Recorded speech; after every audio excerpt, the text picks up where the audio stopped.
Up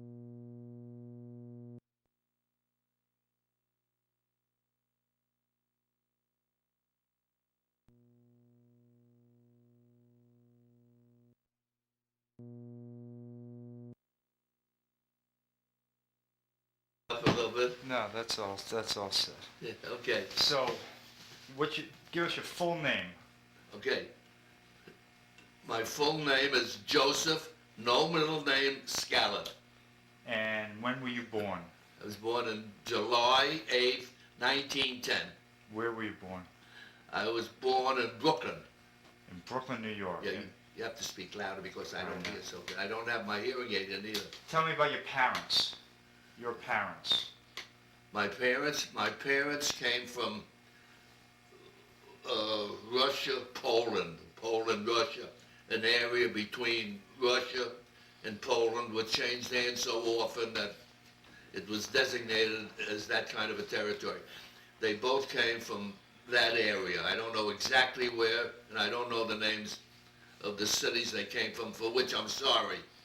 I wasn't smart enough as a youngster while my parents were alive to ask them and take down all that information, because I've always had a burning desire to go back there to see the roots of my family, my parents. So that's where they were born, and they came to America, I would say in the late 1890s. I was born in 1910, so I'm assuming that, in the late 1890s. My brother was born 2 years before me. He was born in 1908. What's his name? His name was Philip.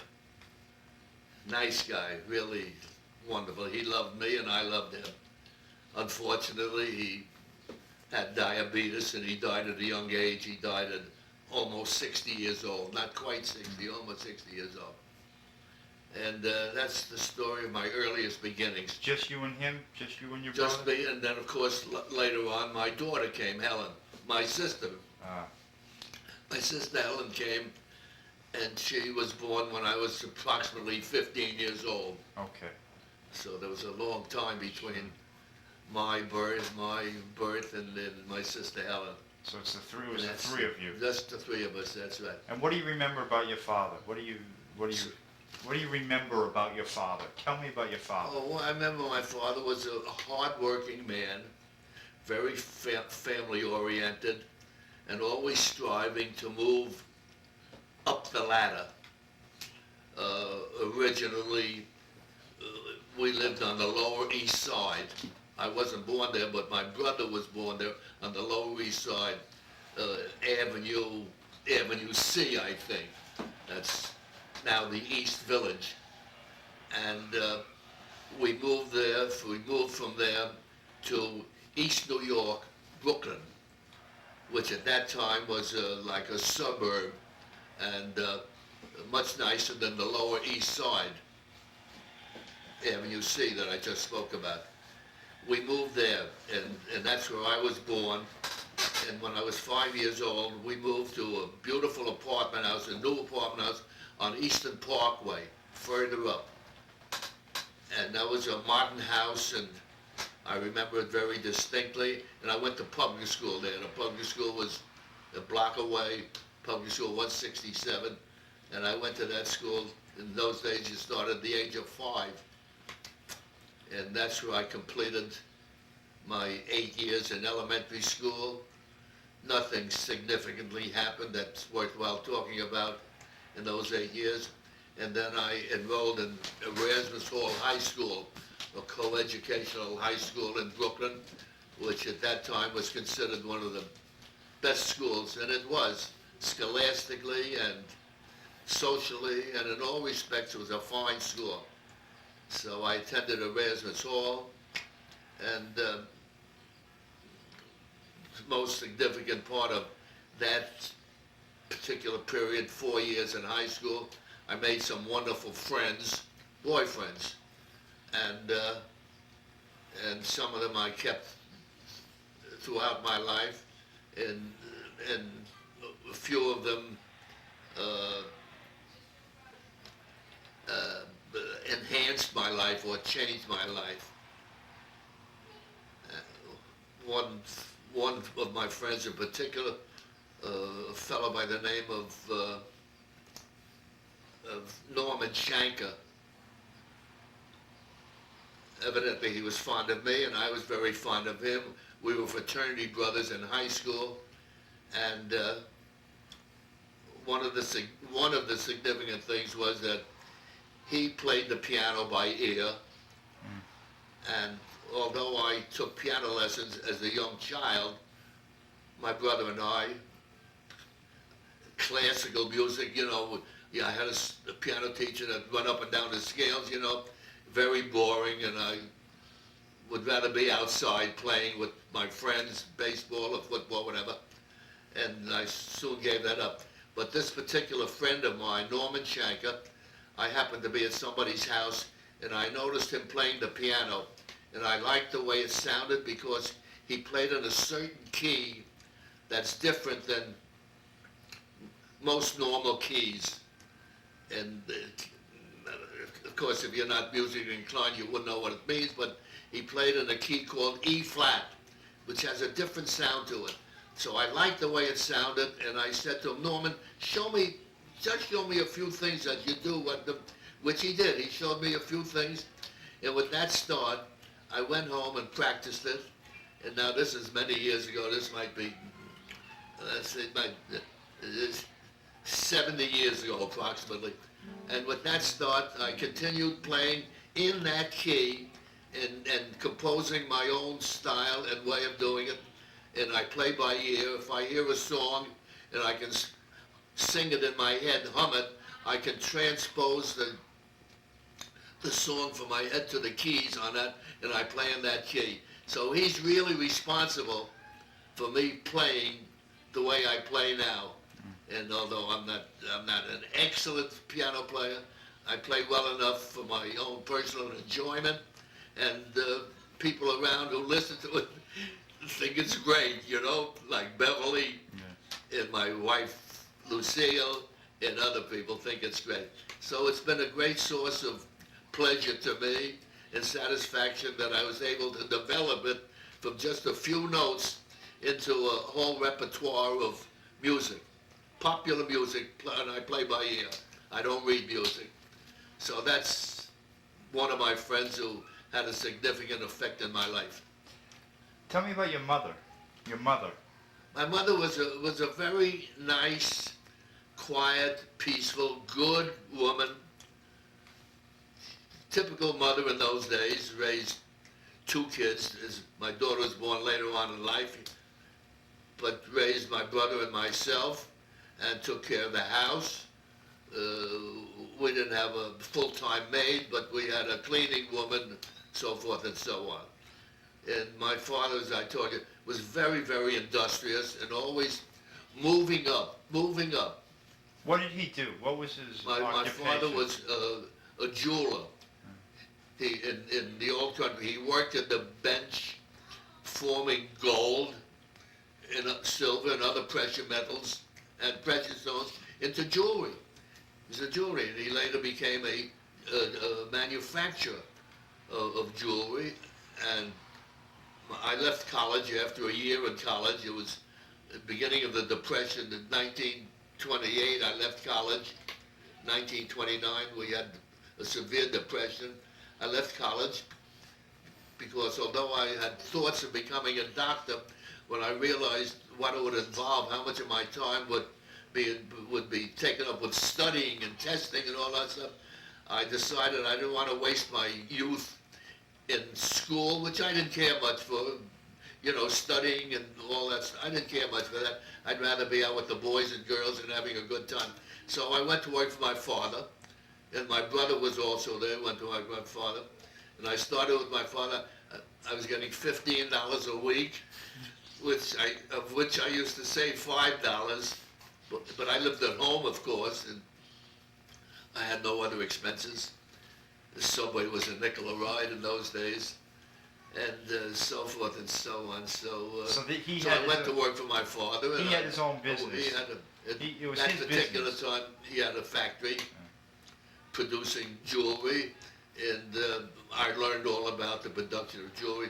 But prior to his having a factory, My father, who was a very good salesman, my father was in the business of going to dentist's office, and his business was buying the old gold.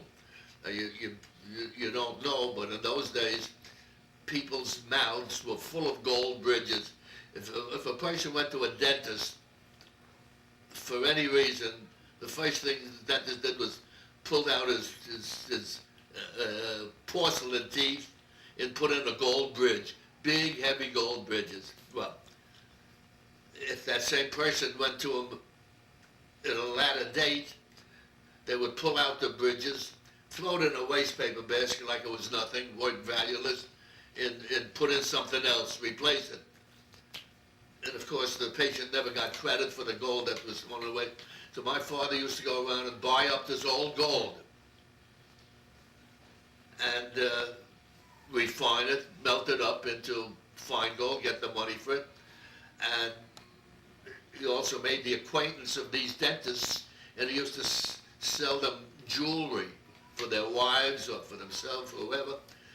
And he had that private business of selling them jewelry and buying their old gold. And he had a factory in Williamsburg, Brooklyn, where he smelted the gold. He used to melt the gold himself and refine it, because the only way you can get any money for gold if it's refined down to pure 24 karat gold. So that was his business, and then he went into the manufacturing of gold rings, and that's when I got into the picture, my brother and I. Did you like this business? You liked it? Well, yeah, I liked it. Listen, this is the days of the Depression, and most of my friends, practically all my friends, didn't even have a job. Yeah. You understand? At least I was working. I was getting $15 a week, and I must have realized, I don't remember, I realized that ultimately that factory was going to, and that business was going to be my brother's and mine. So You think we you were in that business. You think you knew that at a young age, that this would be your, at a young age you knew this would be your business. This would be your Right. Even as a young man, Yeah. you knew this would be your business. Yeah, that was going to be my business. So later on, my father retired. By this time, he must have been 65, 70 years old. I don't remember exactly how old he was when he retired. And my brother and I took over the business, and we ran the business. When you mentioned a couple times that you didn't like studying, you liked your friends that you used to have. You used to like to go Right, out. right. What was your reputation as a young man? What do you think you were? I you were didn't known have a for? reputation. I was practically insignificant. I was just one of the guys, you know. I had no special talents. I was always fair in whatever I did, whether it was football or baseball or tennis. I didn't play golf in those days. I was fair. I did everything, but I was never a champ at anything, and I was never at the bottom of the barrel. I was in between. I was, another guy that's doing things. Was your family religious at all, or pretty secular? No, my family, although my father came from a religious family in Europe, I would say he was an agnostic or an atheist. I don't know how I would class him, but not religious, and therefore my brother and I, neither one of us were bar mitzvahed. Huh. Because he wasn't so inclined, and we didn't know anything. It was okay with us, and we weren't bar mitzvahed. In those days, those ceremonies weren't as significant as they are today. I was told, I don't know who told, my father or somebody else told me, that the average religious Jewish person, when a boy reached the age of 13, he was bar mitzvahed in front of the rabbi in a temple, but no big ceremony and no parties and no extravagant things like that. It was just a transfer from being a so-called a young boy into a man at the age of 13.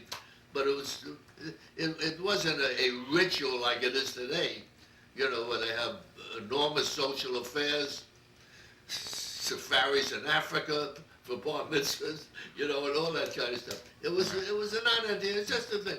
Anyway, I wasn't bar mitzvah, and we were not a religious family. Tell me about when you met Lucille, how you came to meet your wife, Lucille. Well, someone once asked me, as a matter of fact, very recently, you know what, I was a pretty successful businessman, and later on I was considered successful. Anyway, someone asked me, what do you attribute success to?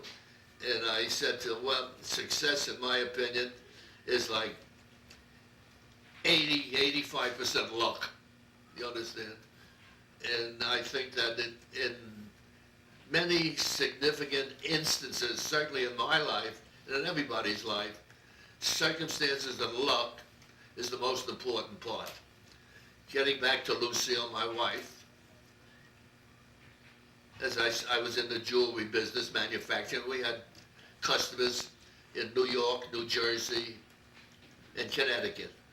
In these three states, the metropolitan area had an organization of jewelers, retail jewelers, whom we did business with in those three states.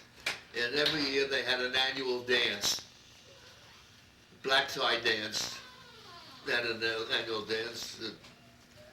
And of course, we were solicited to go there, and I said to my father, I don't want to get dressed up in a tuxedo. I don't want to go there. Forget about it. He says, listen, son, these are our customers, and you got to show up. You got to go. So reluctantly, I went, and I was put at a table, and there was Lucille. And I danced with her. She was probably the only young lady there. And I was, at that time, I don't know, I was 24 years old. Anyway, we evidently took a liking to each other. We danced, we chatted, and subsequently, a week or so later, I called her for a date. And from that time on, I used to date her, and we went steady, and that's how I met Lucille. Now, if I had stuck to my original intention of not going to that affair, I might never have met Lucille. So her so that's where the luck comes in, you know, chance, you know what it is. And of course, that was a terrific break for me because Lucille was a wonderful, wonderful lady, extra special. I can't say enough about her. Wonderful, loving, caring, great mother, grandmother, so forth. So that's what happened. You married her. How old were you when you got married? I was 29 years old when I got married. Oh, so you dated her for a while. You dated for a few years. Huh? You dated her for a few years. Yeah. And her family was in the Was in the watch business. Her father, Lou Adels, was in the watch business, and he died in 1947. And the business, according to his will, could be sold or liquidated. He had a fairly successful business. That was after the war, but he was in it during the war, and during the war, if a person had 10 million watches, he could sell them the next day. Watches, especially the waterproof watches for the army, you couldn't get enough, and you could get any price you want. So, although before the war he had a modestly successful business, but during the war it became very good. And then, of course, after the war, it kept going down and down as things became normal. And the supply of watches from Switzerland, in those days, all the watches were imported from Switzerland. The supply became normal, abundant. The ships were traveling. That in those days, you used to ship from Europe by ship. Very little by airplanes. Commercial airplanes weren't going in those days to any extent. So, as I said, when he died, according to his will, the business could either be bought or liquidated. I happened to have the money to buy the business, so I bought the business. And as I was in business with my brother, and my brother had 2 sons, and I had 2 children, and I thought to myself, listen, sooner or later, with 4 children in a family, there's going to be a conflict. I've seen it happen too many times, where the offspring of one part of the family and the offspring of another part of the family. Some reason or other, many, very often don't get together. It's different than two brothers, like my brother and I. When my brother and I were in business alone, brothers, we were great. We were compatible, and we each had our job to do, and it was no problem. But I could see in future, two children from him, two children from him, if his children wanted the business, or my children wanted the business, get together like that. So I decided I'm better off and amicably taking the watch business and letting my brother have the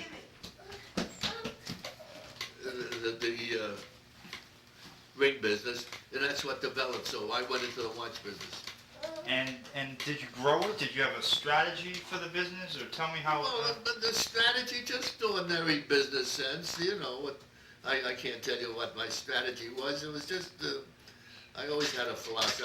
I never wanted to be the cheapest in the business, because I soon discovered that there's no such thing as being the cheapest.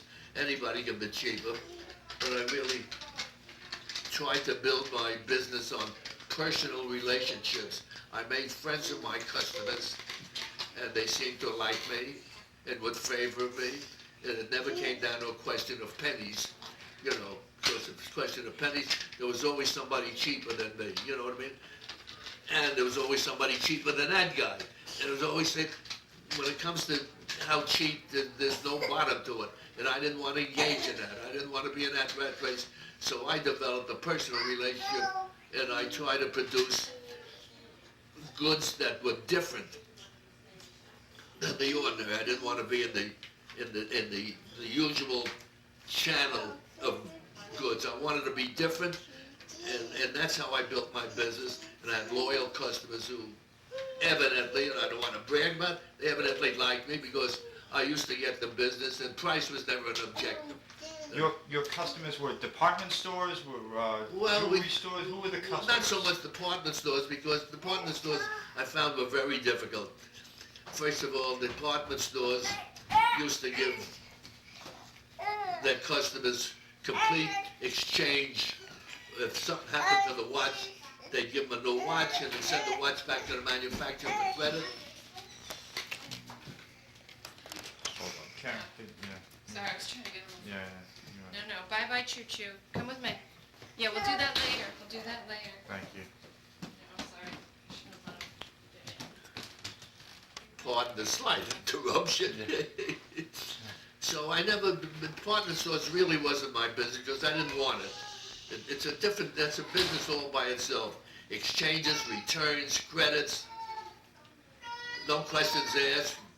Person brought a watch in, and watches, of course, there's always in the history of any watch, there's a time when it doesn't work.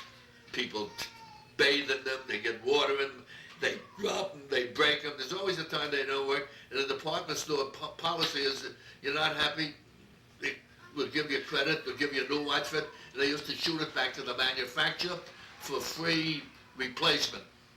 You understand? That was the terms on which you had in departments. If you wanted to sell department, those were the terms you had to comply with. And I didn't want to do that. So we didn't go after, we went after retail jewelers, large chains, not individual stores, but large chains, volume users of merchandise. And we had some of the biggest chains in the country. Give me the brand. Now, the business was manufacturing the watches, not importing them. You were making the watch business is an assembly business, just like the automobile business today. You know, you take General Motors, the biggest company in the world. The only thing they make is the engines. They buy the tires, they buy the hubs that the tires go on, they buy the chassis from a chassis manufacturer, they buy the dashboards, they buy everything, and they assemble it in a factory. And the watch business is the same way. Every company has to buy the wheels that they come in a package, the wheels that you put together. Watches have jewels in them, 17 jewels, 7 jewels, so forth. And these jewels are produced by a jewel manufacturer. and the dials, the face of the watch is produced by a dial manufacturer. And the hands that show the time is produced by a hand manufacturer. And the case is produced by a case manufacturer. And the strap or bracelet is produced by a strap or bracelet manufacturer, so forth and so on. So every manufacturer of watches, just like General Motors, is simply a place where they buy from different factories all these component parts, put them together, stamp their own name on the dial, and now they become the manufacturer of the watch. But it's really basically an assembly job. But isn't there a design element? Wouldn't you have designers who would want to create a different design? Design? Well, we were limited to the design by a few things. Number one, the dial manufacturer. Manufacturers come in with catalogs of different style dials. There are thousands of different style dials, thousands of different style cases, hundreds of different style bracelets and straps, alligator, regular, and metal straps, and different style hands. And that's the only styling we could do. You can't style the inside, the wheels of the watch. That's hidden. So that's the extent of the styling. So you were running the business. You were what was your day-to-day? Tell me your day-to-day life as a businessman in this watch business. Were you hiring salesmen? Were you? Yeah, we had salesmen. You were ordering parts. You were running the factory. Right. Were you on the road a lot? I had a factory in Switzerland. I got into it. When I first got into the watch business, we did, yes, my wife's father had a factory in Switzerland by the name of Nicolay and Company. Nicolay was the surname of Mark Nicolay, the father, and Alki Nicolay was a woman, the daughter of Mark Nicolay, who ran this assembly plant. You understand? And they had to deal with her to produce the watches that he ordered. And so when I took over the business for the first, I don't know how long, maybe 10 years, I worked with this lady in ordering my watches. But she used to retain the profits of the factory. She made a profit, naturally. Subsequently, I got involved with another factory in Switzerland, and I became involved with this factory, and I received my share of the profits from this particular factory. So I made the profit from the manufacturing, and then it was shipped to me. I made my normal profit when I sold the goods. And so those are no longer the Nicolay watches? That was a different name? Then Mr. Adels had a brand name. The name of his company was L.A. Dell's Company. His name was Lou Adels, and the name of his company is L.A. Dell's Company. And my name being Skalet, and a new principal in the business, I didn't want the business to have the old name L.A. Dell's.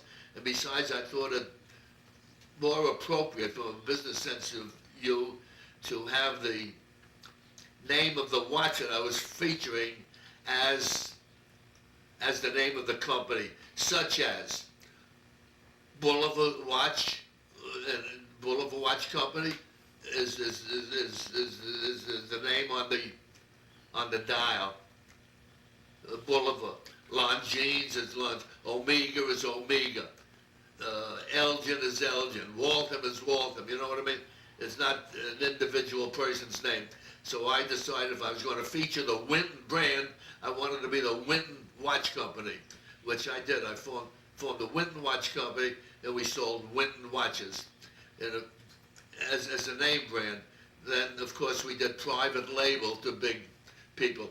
There was a period when big chain stores were interested in making a larger profit and having an exclusive name that wasn't in competition with everybody else.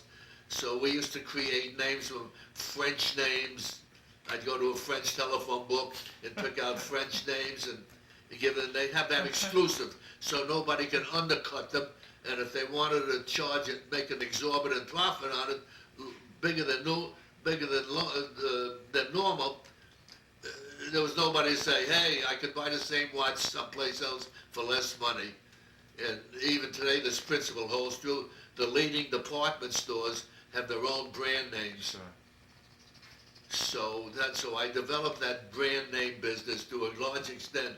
But it's really the same watch. Same watch, yeah. just put a different name. Yeah. We had name printing machines in our shop, and we had specialized people who knew how to put the name on the dial.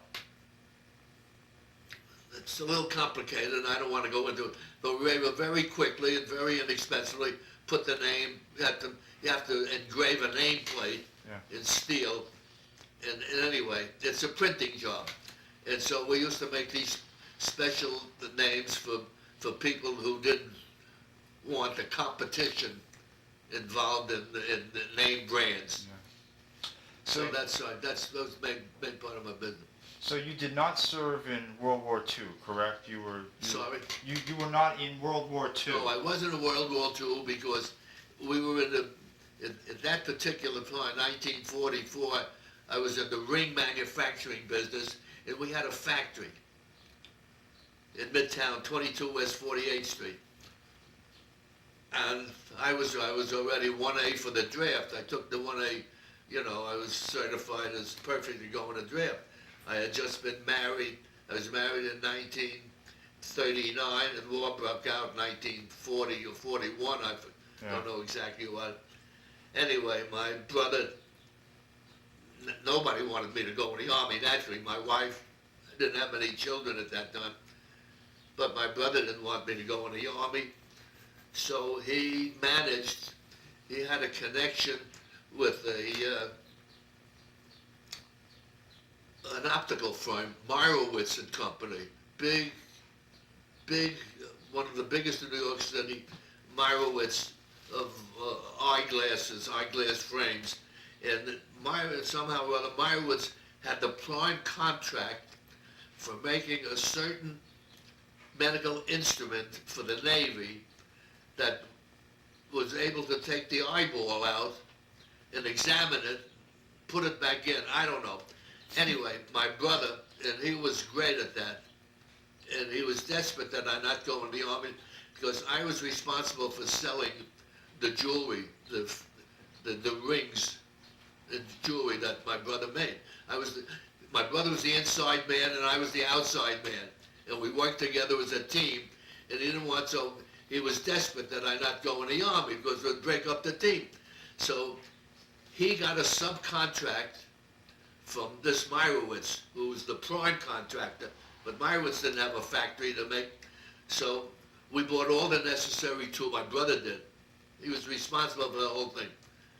My brother bought all the necessary equipment to produce this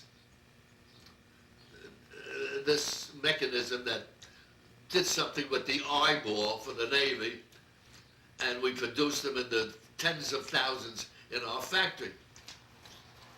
And with that, I got a deferment because I was producing necessary military goods for the Army and Navy.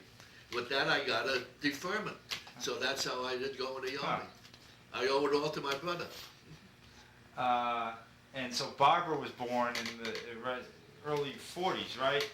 Your daughter, your was first born child, in 42 or so, or when was she born? I don't. 1944. 44, all right. Yeah. And then Stephen came along. In 1946. And did you move? Is that about the time you moved to Westchester? Did you move from New York City? When the kids were born, we lived. When we got married, we lived on 93rd Street in Central Park West. Our first apartment, beautiful. We had a 4.5 room apartment. on the 16th floor of right on the corner of 93rd Street and Central Park West, and it was beautiful. And that's where Barbara and both Stephen were born there. Stephen is a youngster. And at that time, both my wife and I decided, listen, it's about time now, it's 1946, we better get out of the city. We didn't want our kids going to the public schools in New York City. And we didn't like the city as such. We wanted to be in the country. And so we moved to the country. And you moved to I have to go back on that one, moved to the country. My brother knew a builder by the name of Lashins in White Plains. He was friendly. He knew him. I don't know how he knew him, but he knew him. And this builder was offered a piece of property. And my brother and I looked at it, and we decided to buy it. It was 44 acres where I built my home. I took a part of it. I had to pay for it, but I took a part. It was relatively inexpensive, but it was choice acreage, residential zoning, right off the 287, but in those days it wasn't built. You see, it was residential, and there were millions of acres in Westchester. Anyway, to make a long story short, we had this 44 acres. I took a piece of it, the end piece, where I built my house, and we lived until 1990. And soon afterwards, the 287 was proposed and built,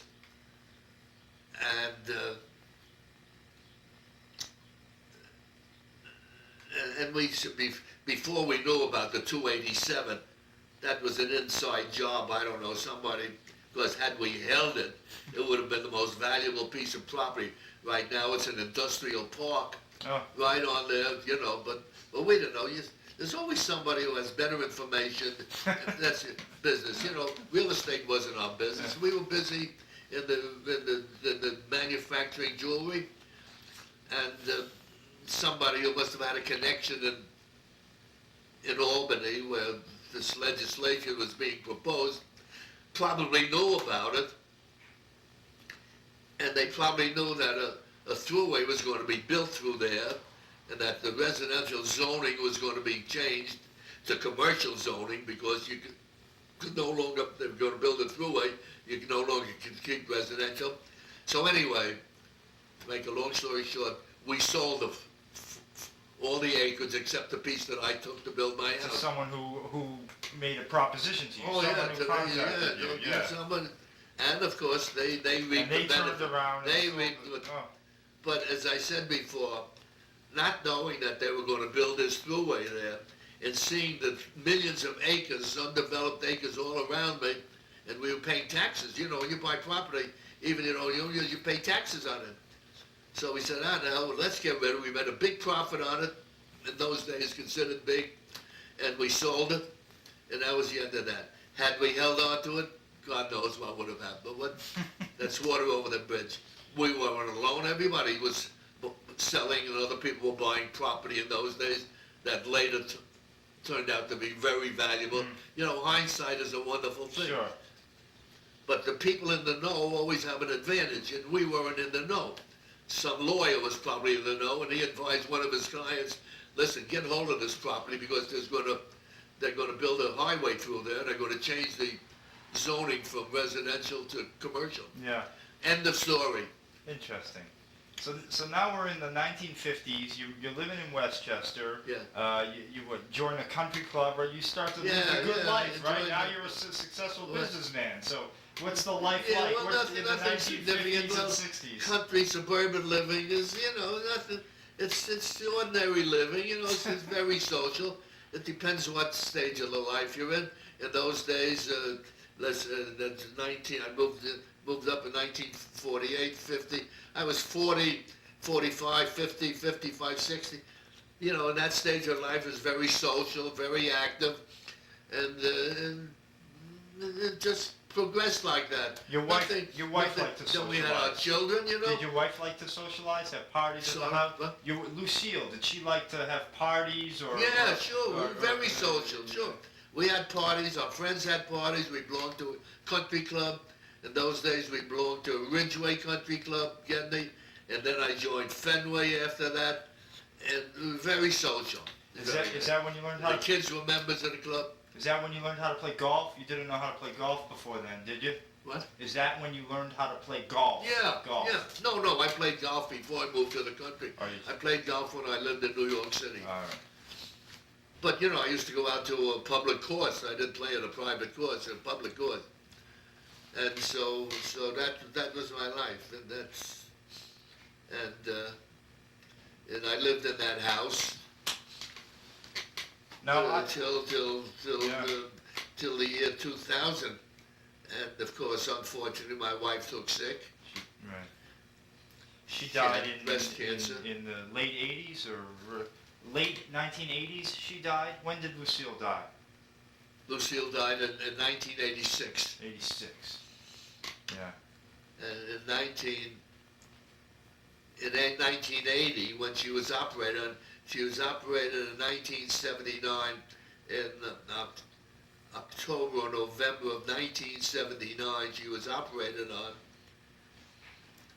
and in 1980, we decided we didn't want to go to different places on our vacation. I used to take a 2 or 3 week vacation every year because I was actively engaged in business. I didn't want, so we decided to buy a permanent place, and we decided on Palm Beach, and we bought our apartment in Palm Beach in 1980. So that's 2-3 months after her operation. And we both enjoyed it. We used to go down there 1 week a month, a long week. You know, we'd leave on a Thursday and stay through the following Monday, which is about 8, 9, or 10 days, and then I was back in the office. And so we bought a modest apartment, very nice, right on the ocean, beautiful, and I still live there. And that was my entry into Palm Beach. Yeah. And Now, did you ever have any? Neither of your children went into the business with you. You wound up selling the business. Did you want them to go into the business? Did you care? Tell me Well, about that. Barbara was never into that. Barbara was never. Steve and I didn't want to go into the business because it's a tough business. You know, I was kind of born into it. I worked in the factory. I knew every aspect of it. You know, being a factory man is different than, say, being a lawyer. I always advise Stephen, the way I see it, the best thing for you to do is to become a lawyer. There's always going to be enough money for the family to be economically stable. What's the word I want to use? To be enough for everybody. The main thing, Stephen, you should do is learn how to take care of the money and how to take care of your assets, you know. And he took my, I don't know whether he took my advice or he just decided to become a lawyer. Anyway, he became a lawyer, and I was very happy about it. And as you know, everybody, he's a successful lawyer and he enjoys it. And in the meantime, I'm out of the business. And of the three businesses that I was in, I have to go back a little bit. The manufacturing business was taken over by my brother's two sons. My brother died, and his two sons took over the manufacturing business. One son, the youngest son, left for California, and the oldest son remained with the business, and he took in a partner. In a relatively short space of time, maybe 10, 12, 15 years, I don't know, the business went busted, belly up, and it used to be known as Skalet Manufacturing Company. Business no longer exists anymore, no name. The watch business, I took in a young man, a salesman, and I developed him and I made a deal with him that after a period of 3 years, he should buy me out. At this time, Lucille was sick, my wife was sick, and I was getting on in years, and I knew that I must think of getting out of the business now while I'm still able to, and get out with my whole skin on. Anyway, this fellow's name was Brunner. Brunner's first name was Franz Brunner. He was a Swiss German from Switzerland, familiar with the watch business, and a pretty good salesman. Terrible businessman, but a pretty good salesman. So I made him a wonderful deal, gave him more commission than he was entitled to, but in giving him more commission, we didn't pay him the commission. We set it aside in escrow so that he could build up a big enough amount of money to buy me out, which I wanted. I wanted desperately to get out of business. Lucille was sick, I was getting old, and when you go to liquidate any business, but especially the watch business, the people around you are like vultures. They give you nothing for your inventory, nothing. You're dead, you killed everything. I didn't want that to happen. I wanted an orderly liquidation. So anyway, in the condition of my terms when I took him in, he had nothing. The condition of my terms was, at the end of 3 years, you've either got to tell me whether you're going to buy the business or else you're out. And the only way you can pay for it is with the money that you earned, but we didn't give you. We kept it aside, and that's the money you have to buy me out. Of course, when I sold it, it was a 5-year payout, but he had enough in that escrow to give me the beginning of it, and then in the remaining 5 years, he paid me every year a certain amount of money, plus I got a percentage of the sales, of all his sales. So all the business he did, I got a percentage. So that was great for me. I got out penny per penny from my inventory, plus, and it was not a liquidation, and the business continued on. But as I said before, he was a terrible, terrible businessman. And I predicted and I knew that within a certain number of years, the business had to go, because it couldn't exist. He didn't know how to buy, he didn't know how to control his inventory, so forth and so on. Anyways, I said he was a bad businessman, and sure enough, about 2 years, 3 years after he paid me out, the business went busted. Does not exist anymore. The watch business does not exist. That's the end of the watch business. Now, let me go back and then I'll go forward. You said you used to take these vacations. Was that something you enjoyed doing? Some traveling? Where have you been? Where have you traveled to? Tell me about the traveling you've done. I've traveled all over. Well, there's a lot. Well, before we get into traveling, which is no big deal. I mean, traveling, you get on a ship and you travel, I'm not a great traveler. I'm interested in traveling. I've been, all over Europe and all over the Far East. Well, not all over, but the usual tourist trail, the Far East. Japan, Hong Kong, Thailand, Singapore, so forth and so on. No big deal. It's today, I find it anyway, the whole world is so Americanized. You go to a place like Hong Kong or Japan, most of the people speak English. You go to the best hotels, naturally if I travel, I'm going to go to the best hotels. They're all Americanized, the finest 4-star hotels, Americanized. They all speak English. They all serve American food. In other words, they're traveling you do today isn't like you used to do 50, 100 years ago when you went into a different culture. You know, today it's all Americanized. And where it isn't Americanized, that's into the interior of a country like Japan or Thailand, you don't go there.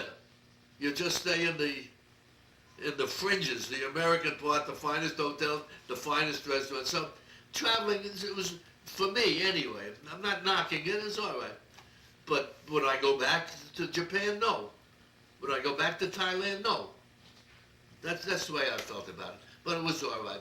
But before we continue on that vein, I must tell you that while I was in the watch business, we used to make diamond watches. And this is a significant part of my business history. And I'll show you how luck, again, happens to come into it.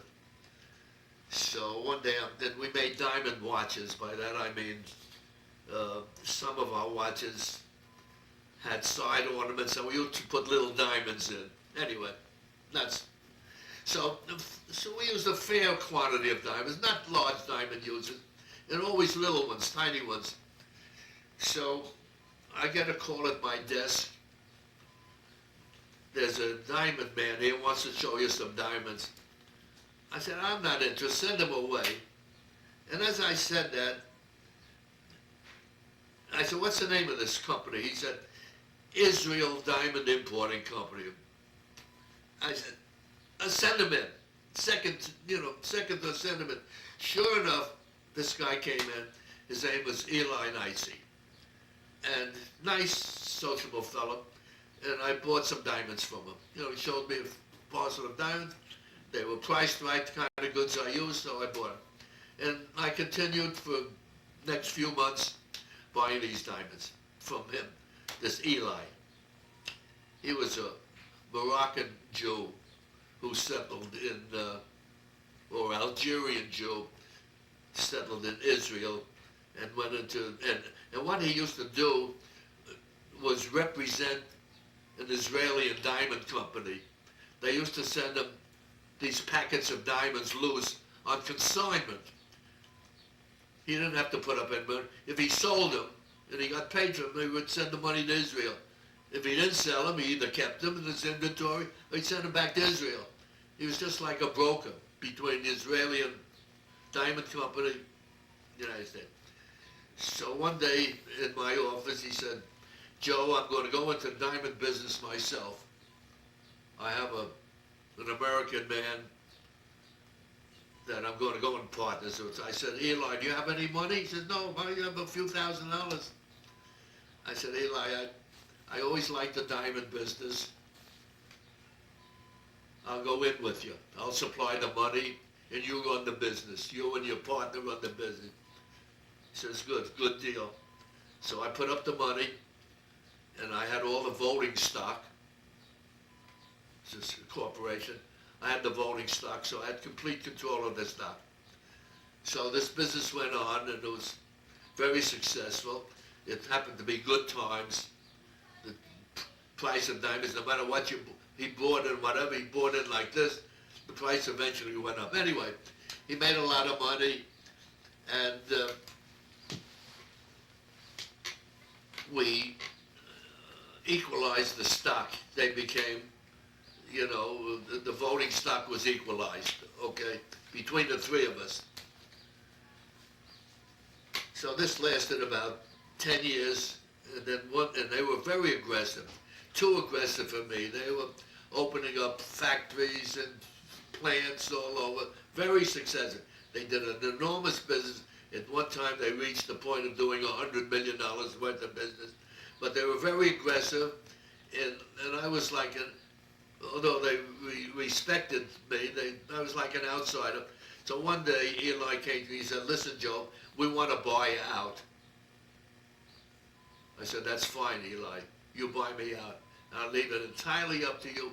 You tell me what my share is worth. He was an honest man. He was a religious man and honest. You tell me what it's worth, and you pay me out over a period of years, also 5 years like that. He said, fine, Joe. So we made the deal, and he paid me out. It was a great deal. I made a lot of money on that. Sure enough, 10 years later, bankrupt. He got himself in a jam with his overexpansion. He owed a lot of money. They called in the debts and everything, and he had to fold up, and he went under like this. By this time, I was out of it. You know, so it shows you luck. Well, you've had great timing all your life, right, in your business career. Well, we call it timing or luck, the ability to project the future. That I think I've always said that's the best asset anybody or any country can have or any civilization can have, being able to look ahead 40, 50, 60, 70 years and see what's going to happen. I think I have that ability. Anyway, whether it's luck or the ability to project whatever, I was anxious to get out of it, but I would have never gone to them and said, listen, buy me out, because at that time it was a profitable venture. I was getting money every week, every month. It was very profitable. So that's what happened. That business is busted today. So that's that. So you've gotten out of all your businesses, and then you became basically an investor, right? You became an investor. You had a lot of money to invest. Well, yeah. Well, so that's what happened. So now all I had was at the time I went into the diamond business, I still had the watch business. Yeah. I didn't take an active part in the diamond business. I was still running my watch business with this guy I took in. So anyway, now Lucille was sick, and in 1986 she died, and then I floated around, you know, one woman, another woman, whatever, and I floated around, and then Beverly came into the picture. Now Beverly I've known from before I was married. Beverly's husband was a friend of mine. Al Green was a friend of mine. As a matter of fact, we lived together while we were bachelors. I was going to Lucille, and he was going with Beverly. We lived together in a hotel on Broadway. And of course, then he got married, and Lucille and I went to his wedding, and we were friendly. We used to go out together, we were friendly. So he left me, he got married, and shortly afterwards I married Lucille. And then we moved to the country, and Alfred and Beverly moved to the country. And after Lucille died, a few years later, Beverly's husband died. And, you know, she's always a nice lady. I always liked her. So, shortly after he died, it wasn't even a year yet, I called her up, told her I'd like to see her, and she thought I was just being sympathetic, you know. In Yiddish they call it Rachmanis. They call it, you know, just empathy or sympathy or doing something nice. I don't know the exact translation. But anyway, so I called her up and I dated her, and we seemed to like each other, you know. We kept at it and so forth till this very day. Yeah. And that's the story of Beverly. Yeah. So. And so now you spend half your time in Florida, right? Right. Yeah. I spend the winters in Florida and the summers up here. I'm the best of both worlds. I love Florida, and I love it up here. And you're 92 years old. What? 92 years old. Yeah. You still drive, right? Yeah, I drive. Yeah. You've been playing golf. I've been playing golf, but recently I hurt my Achilles heel, and I have it traveled up to the tendon in the back of my left leg, and so I have a little strain, difficulty walking. You know, and I'm not steady when I walk. I feel that I don't know what it could be. Yeah. Well, so what else do you? we covered a lot. What else do you want your grandchildren to know? What else do they need to know about you? What? About you? What else? Well, I don't know. I'd have to dig into the cracks and crevices to come up with what else. I mean, you know the basic of it. The basic is the story, so nothing much more to tell you. Nothing. I wouldn't say I had an exciting life. You have any regrets? Anything you do differently? Yeah, I would have sold my stocks at the top of the market when it reached the peak. But anyway, you know. But this leg bothers me, so we'll see what happens. But that's about all. All right. Well, let's take a break. There's nothing else I can think about that's significant. You know, it's a lot of little nothings, but nothing significant.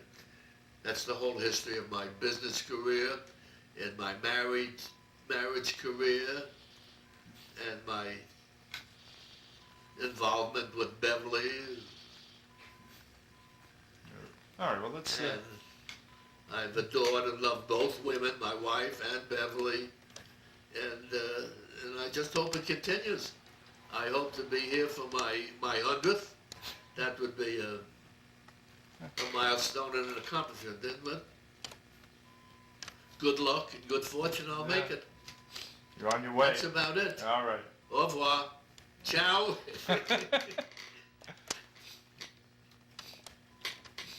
Well, that was good.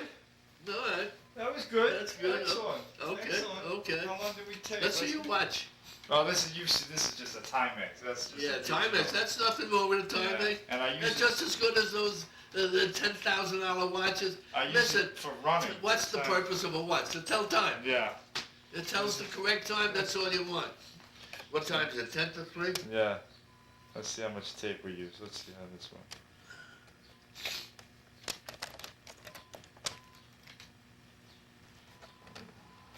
All right, everybody. When am I going to be able to